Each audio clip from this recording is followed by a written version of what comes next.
撐麥拿倫最新 V6 Hybrid Supercar Artura。I'm loving it。你唔好攞呢條車成日玩啦，試車啊！麥記嘛，唔係咁樣。你唔好搞 cheap 曬人哋個 brand 啦。喂，幫我錄個 story 啊，我都要咁嘢。好啊。I'm loving it。喂 ，Ian 啊，再見寧靜海。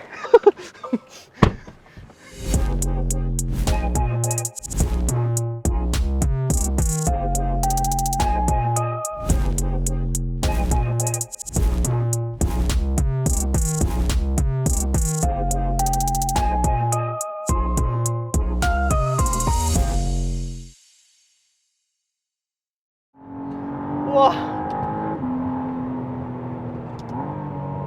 即係好耐冇揸嗰啲咁大，坐嗰啲咁大馬力嘅車。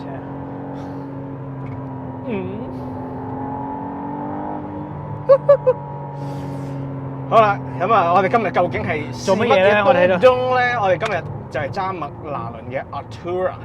咁 Artura 呢部車咧，其實哇，講翻第一次見呢部車已經係2021年。仲係做緊蘋果嘅時候，冇錯。我哋喺度真係手心無汗，太過刺激啦！我好記得呢架車係標榜佢係好 user friendly、好 daily friendly 啦，因為即係超跑好多時最忌就係翻屋企哇好嘈。當年黎明就係因為隔離屋個細路聽到佢嘅法拉利喊，所以佢買咗架法拉利。係哇，好有愛心，好有愛心係。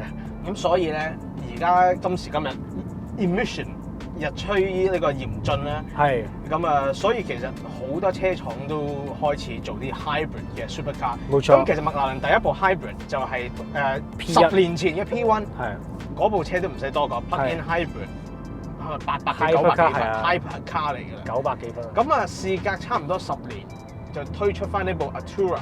係。咁啊，作為佢哋成個車係叫做想入門嗰部。係。所以入門咧。都680匹，680匹仲癲過以前嗰啲咩啊675啊675啊嗰啲喎，係等於係咯，超越咗。喂，你諗下，當年嘅675其實真唔係喎，講緊咁耐之前嘅啫。咁但係呢一部所謂嘅入門嘅麥拿倫已經有咁嘅匹數。係。咁啊不過啊，由於佢係 hybrid 嘅關係咧，佢其實順理成章佢副計都 downsize 咗啦。係。以往570S 就用一副 M838 係 M838 嘅 V8 計3.8公升，即係 Twin Turbo V8 90度夾角嘅。咁呢一部就叫做 M630，其實佢麥拿倫嗰啲計個名好容易 get 嘅。McLaren 個 M，yes， 6就6缸，30就3.0。係。咁3.0 V6 點樣做到680匹咧？嗱，咁當然就唔係淨係副計啦。係。梗係加埋呢個電摩打啦，係咪啊？冇錯 ，Turbo 啦。佢副計就咁 V6 就580幾匹，加埋個電摩打95匹，個電摩打自己仲要有200幾個 Newtonmeter，基本上係同一部你當呢架電車，即係嗰啲係咯。你當呢架車係一架3.0 V6，再掕部 Note E-Power， 係啊，係差唔多啦，係啊，差唔多咁樣。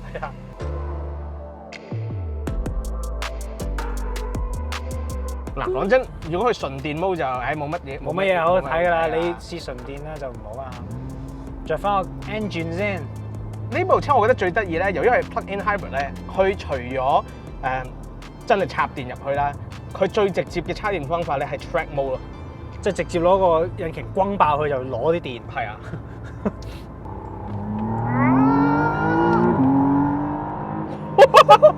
哇！我係覺得空間被壓縮。嗱，你都試過幾架麥拿倫啦？我都試過幾架麥拿倫。係啦，係啊。嗰陣我喺澳洲咧，就試過一部570S， 係即係呢一部嘅 previous generation。嗰部車咧，好似一個黑洞吸塵機咁樣。即係點啊？你就好似係宇宙間一粒微塵，係俾佢注咗入個黑洞，一嘢嗰3.8嘅 Twin Turbo 就連你都啜埋入去，啜到入個最入嗰 part。嗱，咁呢一架咧馬力上大咗咁多，足多100匹啦。係。你話有冇咁暴力咧？冇。其實就好似冇去咁暴力，佢反而咧佢嚟得更 smooth 啊嗰度力。因為始終可能有電摩打啦，其實電摩打就係好多時喺呢啲 plug-in hybrid 或者 mild hybrid 嘅車度就係作用就係撫平佢呢啲咁誇張嘅 power curve 係咪？係啊，佢就係介入去 smooth 咗。所以你話即係 McLaren 嘅 marketing 同我哋講話呢架車其實你唔會好 feel 到 turbo lag 咧，係真嘅，真嘅。但係你睇錶咧，佢唔係慢嘅，即係佢冇 turbo lag，唔代表佢係冇力。係啦，咁當然你睇到嘅錶咧都係打晒格仔嘅。冇嘢睇到而家。我哋呢架車50嘅啫。我哋呢個車加咗 option 咧係睇唔到個速度嘅。咦？係咪犯法嘅睇唔到速度香港？啊！你哋睇唔到速度，我幫你哋加咗。你哋睇唔到速度。係啦，我幫你哋加咗 option，你哋睇唔到速度。冇錯，幫 YouTube 加 option。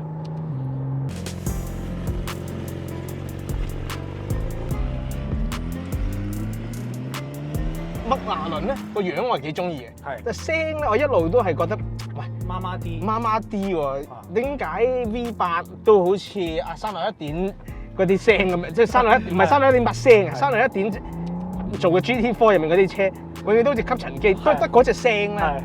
咁反而咧，佢用 V6 計咧，即係麥拿倫轉用 V6 計咧，我覺得係有進步嗰啲聲。因為可能係再可以嗰啲咩高亢啲啊嘛，即係佢6缸啊嘛，即係佢個聲底有啲似12缸啊，有叮叮派嗰啲聲，哇，哇，可見。試麥拿倫嘅車係唔會令你喺嗰個扭力同埋加速度上係會有一個失望嘅環節，即係 even 我當年有幸去南法試 GT 叫做當時係叫做最 mile 最入門嘅一架。唔係，佢唔係入門嚟㗎。我知，但係即係佢嗰個 performance 720S 嘅 tone down 版啊。佢即係你當喺法拉利嘅世界就好似FF 啊 GTC4 嗰啲 friend。即係我記得嗰陣個 marketing 同我講啊，呢架係一架 Grand Tour， 即係一架我哋可以行，即係俾你做 long travel 嘅車啦。係。踩落去都係咁樣，即係你唔會有任何一刻係失望咯。佢時時刻都 remind 住你佢嗰副 V8 就係嚟自一個即係 racing pedigree 啦，係啦，就係當啲 Le Mans 嘅車嗰個 V8 好勁。本身我以為而家啲呢啲 supercar 啦，成日都轉用晒mild hybrid 啦，咁其實法拉利都有啦。好多時就係會唔會冇咗嗰種駕駛感咧，或者冇咗嗰種嘅澎湃感咧？睇嚟呢架都仲 keep 到喎。我都未講呢架車最令我 respect 嘅一個地方。係嗱，我覺得每個做超跑嘅車廠咧，都有佢值得 respect 嘅地方嘅。911係堅持住 RR 嘅 setup， 堅持住 Boxer 6，有時 Turbo， 有時 NA 啦。拉里佢堅持佢嘅態度。係啊，嗱，佢實際咩科技嗰啲咧，我未有機會試到住嚇。係啦，咁咧，我哋就 respect 住佢嗰個態度啦。佢唔俾我試車係一個態度嘅 respect 嘅。OK。V12 咯，定 V12 咯？啊 V12 啦，係啦 ，keep 住都仲係 NA 啦。呢下林寶咧就 keep 到都好多都係 NA 啦。就算即係除咗 Urus 之外，佢基本上架架都係 NA。係啦。極其量加 hybrid。係啦。咁啊，呢樣我好 respect 嘅，尤其是 Huracan 身上。係。咁嚟到麥拿倫，佢係最早一批用 Twin Turbo 嘅。係啊。我覺得 fair enough 嘅，佢第一部車 12C 喺2011嘅時候，其實因為大家都知道 downsize 係 coming 㗎。係。downsize long turbo，OK，you know，it's the future。咁佢哋呢一方面好有前瞻性，亦都係第一批用 carbon top chassis 嘅 supercar，佢架都係嘅，到而家最令我中意咧係佢個軚。佢堂軚咧就唔似其他牌子咁樣咧整好多掣嘅，佢個軚盤就係一個軚盤，最簡單加減波係咁多。冇錯。哇，壓運啊！加減波係咁多。咁加減波之餘，佢係用翻 hydraulic steering。係真係最唔係電，即唔好話最 raw 啦，但係比較簡單直接嘅風油軚 set up， 即係咪睇佢好似好高科技，又 plug-in hybrid， 又120度夾角 V6。但係其實佢喺操控呢一環，佢反而係 keep it simple and stupid。係keep it simple 啫，都唔 stupid 啊！因為佢呢個 hydraulic steering 講 feel 啊，佢真係點啊？好 feel。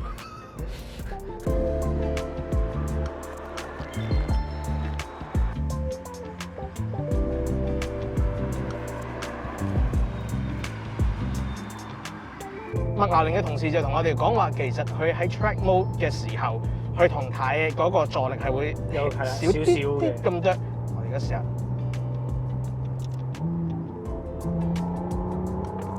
好輕微地少咗，我睇咁多啲咁多嘅，多啲咁多，咁個鼻就好明顯係 firm 咗嘅。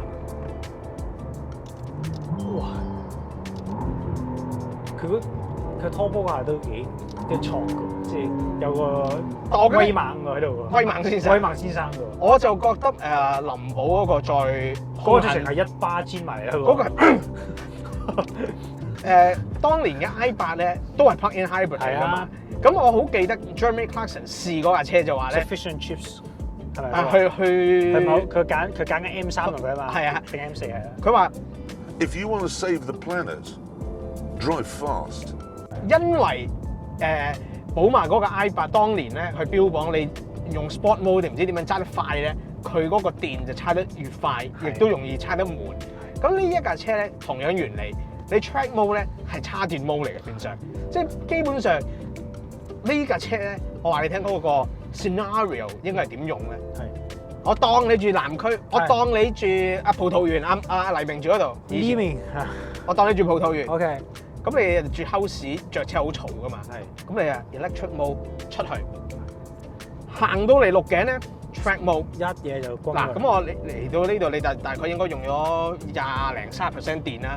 之後咧，你就撳個 track mode。係。嚟 MD 就咁樣波盡。係。咁咧就插翻門。好啦，同啲 friend 食完早餐啦，之後咧就用翻 electric mode 翻屋企。原則上你用嘅油就只係 MD 嗰一轉，咪幾美好？美好啊畫面靚。咁之後你就可能會話啦，喂，你好啦喎，你兩條 cheap 你上次幫叔係啦，咁有錢你仲喺度同人 sell 電油，你而家試麥流你同我講慳油。嗱，説話就唔係咁講啦。冇錯啦。若果你嗰缸油係可以咁燒嘅時候，喂，講真係有錢冇錢都爽啦，係啊。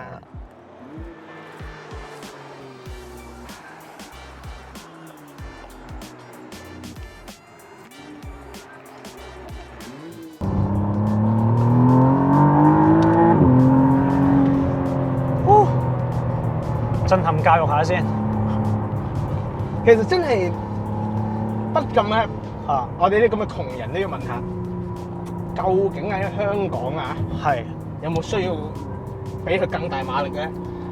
你覺得咧呢個車嘅馬力其實嗱講真600幾匹，有啲好多人就成日覺得喂夠晒用啦，即係或者根本都用唔晒啊！成日話咩鹿頸啊、大山嗰啲，尤其大山啦，啲彎咁急，更加唔會試得到啦。車身又大，係咪？但呢架車俾我感覺咧，成架車嗰個操控性係好強啦。即係我有幸就試過720S 啦。嗱，嗰架車咧都輕，即係以嗰個 size 嘅車嚟講咧，都算輕嘅。但係始終佢係好歪呢個車，好闊啊！我覺得呢架揸住要小心啲啊！但係呢架係真係哇，自如好多嘅啫，好細架。係啊。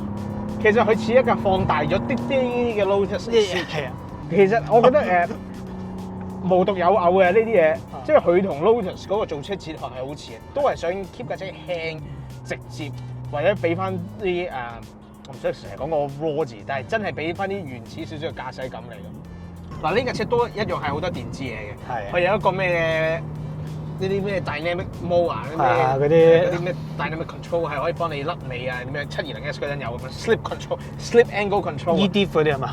呢個車有 EDIF 啦，即係好多電子幫緊你嘅。但係傳遞到你手感嗰樣嘢咧，揸真正落手啦，真正入到你手啦。啲手工係做得幾好啊，唔似假嘢喎。我問你一個靈魂拷問啊，你揸個法拉利啦，係，跟住咧，你揸個488。我揸個488啦，揸個812啊。好啦，我啲觀眾就話啦，吹都係吹啊你。Anyway， 真嘅。唔係你覺得純粹講手感係邊個好啲？雖然要得罪啊大寶，但係真係我自己中意麥拿倫嘅車，我覺得係即係你唔需要咁諗咁多啊！即係佢咧，我覺得一樣嘢做得好好嘅就係。佢保持到呢種嘅駕駛感覺，覺得好直接啦，覺得哇好有 feel 啦，成日話好有 feel 啦，喺度同架車嘅少少溝通感啦。但係其實佢暗地裏係有電子嘢幫緊你，即係佢唔幫你出面。係。即係我中意呢一個，即係我駕駛技術唔係真係咁高啦，係咪？咁但係有時可能法拉利咧，有時揸佢咧你要諗多啲，你要去多啲脾氣，同佢去相處多啲。呢架咧就比較易相，呢架就幾好幾 friendly 嘅。你一跳上嚟揸車唔係話特別快，或者有時可能你慢揸嘅，其實都係好舒服。佢唔會挫你啊，佢唔會任何嘢去係咯嚇親你啊。嗱我就揸林寶多啦，你揸林寶多啦，係啦。咁我覺得林寶咧個牛脾氣咧又係比佢明顯多好多嘅。我諗就係 kick down 嗰下佢刮一巴你都咁咧已經係啦。同埋佢就算佢去四驅咧都中意甩嘅，係都係想甩甩地嘅。係呢一架反而我覺得係基本上佢喺佢既有嘅幾個 driving mode 底下，你會 expect 到嗰啲嘢咯。係唔係話佢悶或 whatever，但係佢期望管理係會好冇錯，即係啦，你 expect 到啊，你花錢買架supercar，你想你係可以駕馭到佢噶嘛？係，你唔係想佢食你噶嘛？係咪先？即係有啲人當然會想挑戰更高級啦。冇錯，係啦。但係我覺得呢架嘢係都幾易入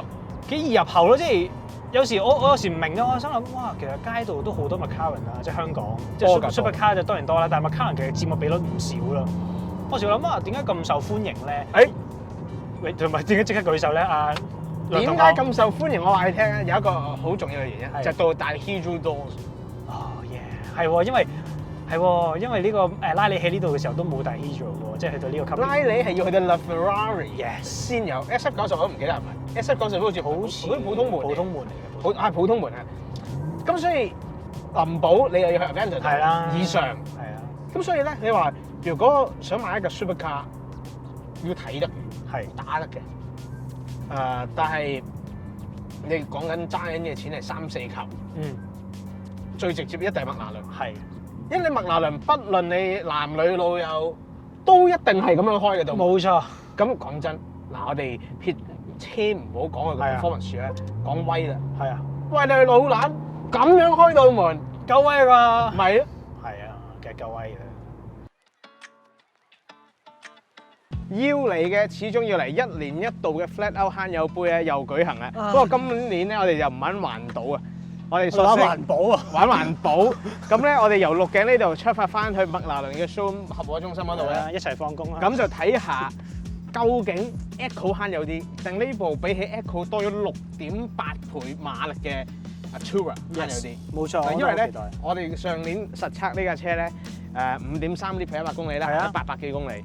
但呢一架車咧，官方聲稱係4.7 L/100公里。冇錯。嗱，咁究竟現實中邊一個慳有啲咧？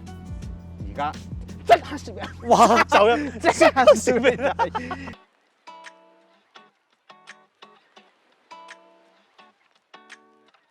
好，觀眾們，咁而家咧我已經就出發啦。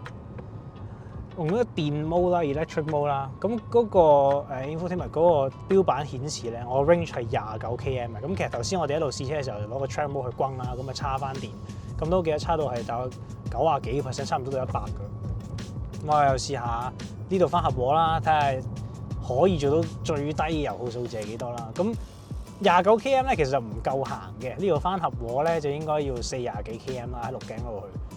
咁我就諗住咧啲山路嘅時候咧就用電啦，咁然之後去到 highway 嘅時候咧就試下要着翻 comfort mode，着翻個計去俾佢行啦。咁啊睇下我呢個戰術得唔得啦？咁去到過咗海之後，可能睇下仲有幾多電剩啦，咁啊就變翻做 electric mode 啦。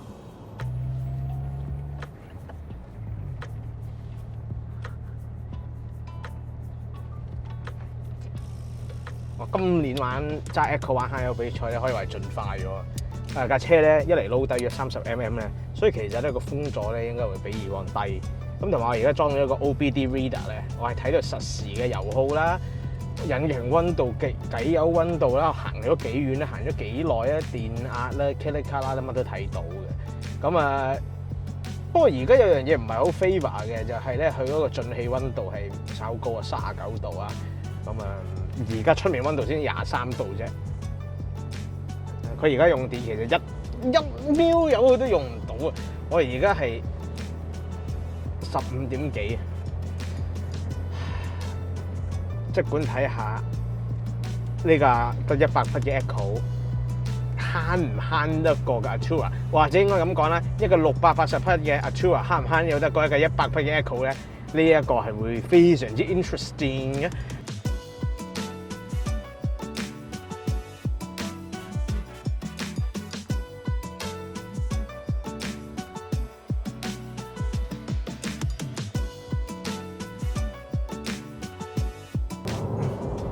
好啦，咁而家咧上到嚟高速公路啦，咁我諗住就着翻呢個 comfort mode。咁我頭先經過頭先嗰段丁角路啊一段咧，咁其實個 range 咧而家又剩翻15 km， 即係呢個 electric mode 嘅 range。咁我忍多一陣，我就着翻個 comfort mode 嘅，即係一齊變翻做 hybrid。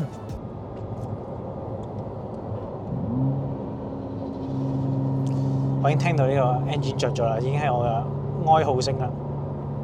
咁一路頭先咧嗰個 fuel consumption 咧都係0.0 lit 100 km 啦，咁而家緩慢地上升。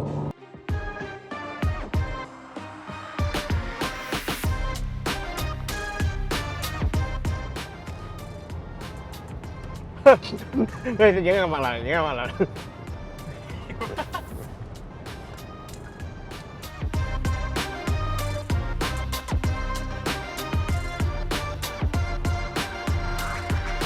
好，話咁快咧就嚟到合和中心啦。咁咧 Echo 就唔使多，你大概都估到係幾多啊？係咪真係佢4點？我諗4點幾都最勁。唔得，5.3。哦，5.3都算係咁啊！你諗下，我哋載埋啲 gear 啊，載埋 camman 啊，咁bulk嘅 Chris 啊，咁仲要 PS3 胎，越嚟越多藉口。但係總之5.3 lit 啦。係。你官方聲稱係4.7。冇錯。我唔知佢實際佢個電行到幾多啊？夠電係行足嘅，我翻到嚟咧仲有1公里，我就喺度計啦。即係梅花間竹咁用。我沿途係喺度計啦，咁翻到嚟啱好真係剩翻1公里，紅燈啦，喺度嗶嗶嗶喺度嘈啊，即係話冇電啦咁樣。咁你估下幾多？你想自己翹定係我而家喺度宣佈？我而家你自己翹。咁我一路旁白先啦。其實咧，即係想同我導遊好咧，傻傻地嘅。我揸車慢咧，梗係慳油㗎啦。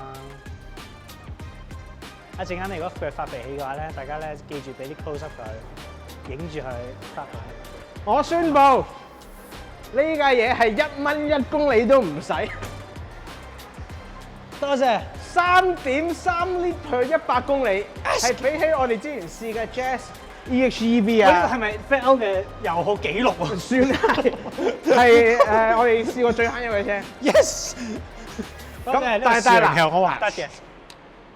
嗱 PHEV 咧最吊詭係呢樣嘢。若果我哋嘅路程更短，喺30公里以內咧，原則上你係可以做到0 lit per 100公里。冇錯，其實一路頭嗰我諗大概20公里都係0 lit 嘅。我去到吐露港開始，我忍唔住就開翻 comfort。但係又咁講喎，佢咁樣再行落去啦，我再同你掹多50公里啦，佢就輸啊！因為佢要 charge 冇先插到電㗎嘛。係啊，咁就佢一路咁樣燒晒嚿電咧，都唔係辦法嘅。係啊。咁但係事實證明咗一樣嘢係咩咧？嗱，假若你係黎明啦，係你唱片公司喺港島區啦，係你如果要翻工，係啦，你要翻工嘅話，行差唔多40-50公里，係佢係真啱啱好啫。佢真係佢嘅油耗係仲平過一個 Jazz Hybrid， 即係仲低過一個 Jazz Hybrid。